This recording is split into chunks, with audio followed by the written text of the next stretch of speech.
दुनिया एक बार फिर से एक भयंकर आर्थिक संकट से जूझ रही है, मुहाने पर खड़ी हो चुकी है। अमेरिका और ईरान के बीच जो शांति समझौता हुआ था वो अब पूरी तरीके से फेल हो चुका है। दोनों देश एक ऐसे युद्ध की ओर बढ़ रहे हैं जिसकी कीमत पूरी दुनिया को चुकानी पड़ेगी। लेकिन यहाँ सबसे बड़ा सवाल ये है कि आखिर अचानक ऐसा हुआ क्या। फरवरी में तो अमेरिका और ईरान का शासन उखाड़ फेंकना चाहता था, फिर उसे मजबूरन शांति समझौते पर साइन क्यों करना पड़ा, और अब जब समझौता हो चुका था तो ईरान खुद आगे बढ़कर युद्ध को अपना आखिरी हथियार क्यों मानने लगा। आज के इस वीडियो में हम डिकोड करेंगे ईरान के उस मास्टर प्लान को जिसने सीधे अमेरिका की दुखती रग यानी हॉर्मुज स्ट्रेट पर हाथ रख दिया है। तो कुर्सी की पेटी बांध लीजिए क्योंकि यह जियो पॉलिटिक्स का सबसे बड़ा गेम है। वीडियो को लास्ट तक जरूर देखिएगा क्योंकि वीडियो काफ़ी दिलचस्प होने वाला है। नमस्कार, आपके साथ मैं पल्लवी रविंद्र सिंह। देखिए, क्या आपने कभी सोचा था कि दुनिया के किसी दूर कोने में चलने वाली गोलियों की आवाज़ सीधे आपकी जेब पर कैसे हमला कर सकती है। सोचिए, आप कल सुबह उठे और पता चले कि पेट्रोल की कीमतें रातों रात आसमान छूने लगी हैं, शेयर बाजार औंधे मुँह गिर चुका है और महंगाई ने आपकी रसोई को भी पूरी तरीके से बिगाड़ कर रख दिया। ये कोई डरावना सपना नहीं है, बल्कि उस आर्थिक महायुद्ध की आहट है जो अमेरिका और ईरान के बीच छिड़ने जा रही है। शांति समझौता पूरी तरीके से कूड़ेदान में जा चुका है, लेकिन इस बार ईरान बंदूकों से नहीं बल्कि ग्लोबल इकोनॉमी को बांधकर अमेरिका को हराना चाहता है। आखिर कैसे ईरान ने हॉर्मुज स्ट्रेट नाम की एक ऐसी दुखती रग को दबा दिया जिसने अमेरिका के साथ साथ पूरी ही दुनिया की सांस से अटका कर रख दी। ये जानने के लिए आपको बहुत ज़रूरी है कि आप पूरी कहानी को समझिए। देखिए, इसी साल फरवरी से इसकी शुरुआत हुई थी। अमेरिका ने एक लक्ष्य तय किया था कि या तो ईरान के इस्लामिक रिपब्लिकन शासन को खत्म कर दिया जाएगा पूरी तरीके से, या फिर ईरान को एक ऐसा फरमान मानने पर मजबूर कर दिया जाएगा जिससे उसका परमाणु कार्यक्रम और क्षेत्रीय दबदबा हमेशा के लिए खत्म हो जाए। अमेरिका को लगा था कि यह एक आसान जीत होगी, लेकिन नतीजा उम्मीदों के बिल्कुल उलट आया। ईरान ने अमेरिका को चौंकाते हुए एक बहुत ही बड़ी रणनीतिक जीत जो थी वो हासिल कर ली, और वो जीत थी हॉर्मुज स्ट्रेट पर पूरे तरीके से कंट्रोल करना, जिसने पूरी ही दुनिया को हिलाकर रख दिया। दुनिया का लगभग 20% से ज़्यादा तेल इसी सकरे रास्ते से होकर गुजरता है। ईरान ने जैसे ही इस पर अपनी पकड़ मजबूत की, अमेरिका बैकफुट पर आ गया और उसे मजबूत ईरान के साथ एक शांति समझौते पर हस्ताक्षर करने पड़े। यह समझौता शांति के लिए नहीं था, बल्कि उस समय के शक्ति संतुलन का नतीजा था। ईरान के शीर्ष नेताओं को पहले दिन से ही शक था कि अमेरिका ने अपनी हार नहीं मानी, बल्कि यह उसकी एक टैक्टिकल वापसी है। ईरान का मानना था कि अमेरिका इस समझौते का इस्तेमाल ग्लोबल इकोनॉमी को स्टेबल करने और अगले युद्ध की तैयारी के लिए कर रहा है। यह शक तब यकीन में बदल गया जब अमेरिकी उपराष्ट्रपति जेडी वेंस का एक बयान सामने आया। उन्होंने इशारों में कहा कि राष्ट्रपति डोनाल्ड ट्रंप को यह समझौता इसलिए पसंद आया क्योंकि इससे अमेरिका को अपने खाली होते स्ट्रैटेजिक पेट्रोलियम रिजर्व को एक बार फिर से भरने का वक्त मिल गया है। अब ईरान के पास अमेरिका के धोखे के पुख्ता सबूत मिल गए थे। अब पहला, ईरान की जो विदेशी संपत्ति सीज थी उन्हें कभी बहाल नहीं किया गया। दूसरा, अमेरिका ने इजराइल और लेबनान के बीच समझौता तो कराया, लेकिन ईरान की युद्ध विराम की मांग को कचरे के डिब्बे में फेंक दिया। तीसरा, खाड़ी क्षेत्र में अमेरिका ने गुपचुप तरीके से अपनी सेना और हथियार बढ़ाने शुरू कर दिए थे। चौथा और सबसे खतरनाक, सबसे महत्वपूर्ण, अमेरिका ने कमर्शियल जहाज़ों को भड़काना शुरू किया। वे हॉर्मुज स्ट्रेट से गुजरते समय ईरान की अथॉरिटी को ना माने और ओमान के तट के करीब से निकले। अमेरिका के इस चाल का मकसद साफ था, हॉर्मुज स्ट्रेट पर ईरान की पकड़ को कमज़ोर करना। लेकिन ईरान के मौजूदा शासक जानते थे कि अगर वो अब शांत बैठे तो अमेरिका उन्हें कुचल देगा।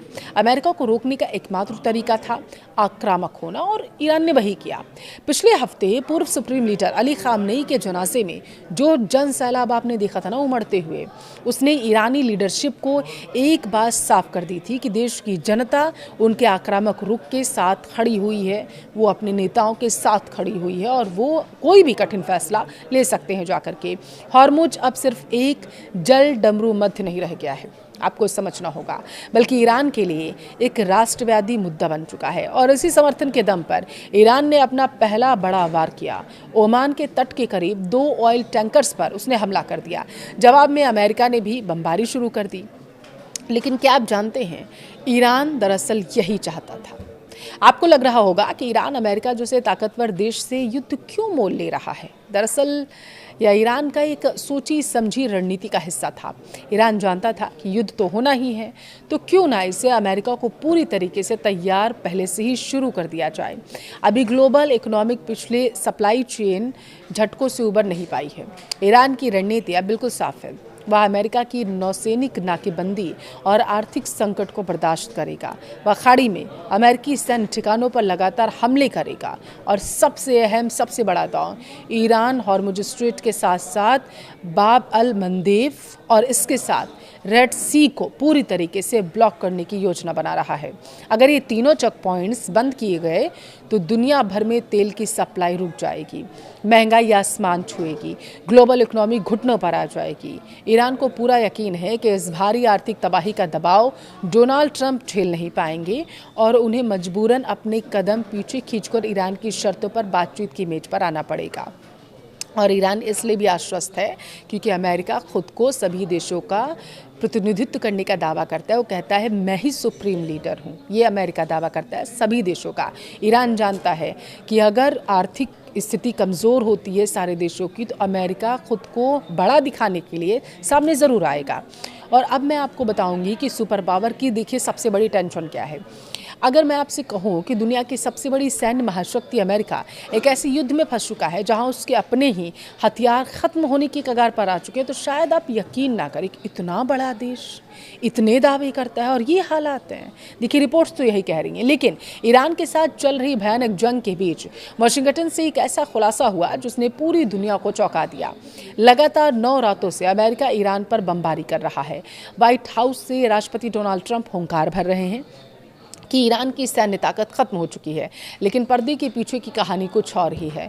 वॉशिंगटन पोस्ट की एक लीक रिपोर्ट और एक शीर्ष अमेरिकी अधिकारी ने चेतावनी दी है कि अमेरिका के पास एक लंबी जंग लड़ने के लिए पर्याप्त एयर डिफेंस और लंबी दूरी की मिसाइलें बची ही नहीं हैं। आज की वीडियो में आपको समझना होगा कि आखिर क्यों अमेरिका का मिसाइल भंडार खाली होने की कगार पर है, मध्य पूर्व में ट्रंप प्रशासन की नई सैन्य रणनीति क्या है और ईरान कैसे इसका फ़ायदा उठा रहा है। इस पूरी कहानी की शुरुआत हुई थी जॉर्डन से, अगर आपको याद हो। जॉर्डन में स्थित अमेरिकी एयरबेस मुवाफ़क़ सल्ती पर ईरान की तरफ से एक घातक मिसाइल और ड्रोन हमला किया गया था। इस हमले में 2 अमेरिकी सैनिक की जान चली गई थी और एक सैनिक लापता हो गया था। बाद में मलबे से मिले अवशेषों के बाद राष्ट्रपति ट्रंप ने खुद अंदेशा जताया कि मृतकों की संख्या 3 हो सकती है। अब इसके ठीक बाद उत्तरी इराक में एक और अमेरिकी सैनिक की मौत हो गई थी और ईरानी ड्रोन के विस्फोटक को डिफ्यूज़ करते समय हो जाती है। अमेरिका के लिए यह एक सीधी चुनौती थी। इसका बदला लेने के लिए अमेरिका ने ऑपरेशन रिटेलिएशन शुरू किया था और लगातार 9 रातों तक ईरान पर मिसाइल की बारिश की गई थी। बंदर महशर, बंदर इमाम, खोमैनी, तबरीज, चाबहार और कोनार्क जैसे अहम ईरानी शहर जो थे, इनको डोनाल्ड ट्रंप ने निशाना बनाया था। इन पर हमले किए गए थे डोनाल्ड ट्रंप की तरफ से। अमेरिकी सेंट्रल कमांड का लक्ष्य साफ था, ईरान की तटीय radar system, missile base, drone फैक्ट्रियों को तबाह कर दिया जाए ताकि वो स्ट्रेट ऑफ हॉर्मुज में नागरिक और व्यापारिक जहाज़ों को निशाना न बना सकें। ऊपर से देखने में आपको लगता होगा कि अमेरिका इस युद्ध में हावी है, लेकिन वॉशिंगटन पोस्ट की रिपोर्ट ने अमेरिका की सबसे बड़ी कमजोरी उजागर कर दी। ट्रंप प्रशासन के एक वरिष्ठ अधिकारी ने ही साफ कर दिया है कि व्हाइट हाउस शायद ज़मीनी हकीकत और हथियारों की वास्तविक कमी से अनजान रहा है और यही वजह थी कि वो युद्ध में कूद गया। अमेरिका अगर इसी रफ्तार से हमला करता रहा तो लंबी लड़ाई के लिए उसके पास से एयर डिफेंस और मिसाइलें नहीं बचेंगी या कोई हवाई बातें नहीं हैं। Centre for strategic and intelligence studies के एक आंकड़े ने इस बात की पुष्टि भी कर दी है।